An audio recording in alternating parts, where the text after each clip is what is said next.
Swerte mo kung mapagbibigyan.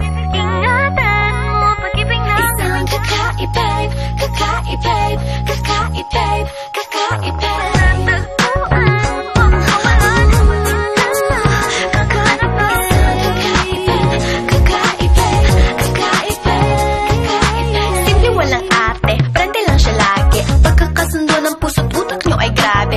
Sumabay sa trip ng inyong tropa. Siya payat ang makatatalo sa'yo sa Dota. Di ka pahihirapan paakyatin ng ligaw kahit ang kaya mong ipakain na nga isa. Huwag kang magkakamali na pag-isipan siya ng chick. Wala lang talagang kaso sa kanya kung mag-G. Marunong maglaba kahit wala sa itsura.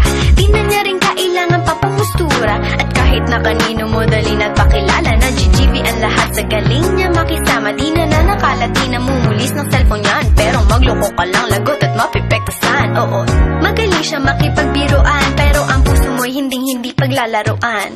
Swerte mo kung mapagbibigyan. Ingatan mo ang pag-ibig na isang kakaibig, kakaibig, kakaibig, kakaibig. Palatagpuan mo pagkawalan. Minsan lang makahanap ng isang kakaibig, kakaibig, kakaibig, kakaibig. Simple lang pumorma pero swabe ang dating. Sa lahat yata ng bagay hanip, grabe ang galing. Chick na hindi makabasag pinggan, pero sa basketball tambak hindi ka papagbigyan. Di na niya kailangan ng gayuma para puso mo ay kanyang makuha. Di rin siya yung tipo ng babae na pantrip lang. Kung maluloko ka, mag-isip ka, please lang. Ang ganda niya sapat para mapakanta ka ng sila ang lahat. Okay lang yan but siguro kulang ka sa talino kung sa kanya'y di tapat.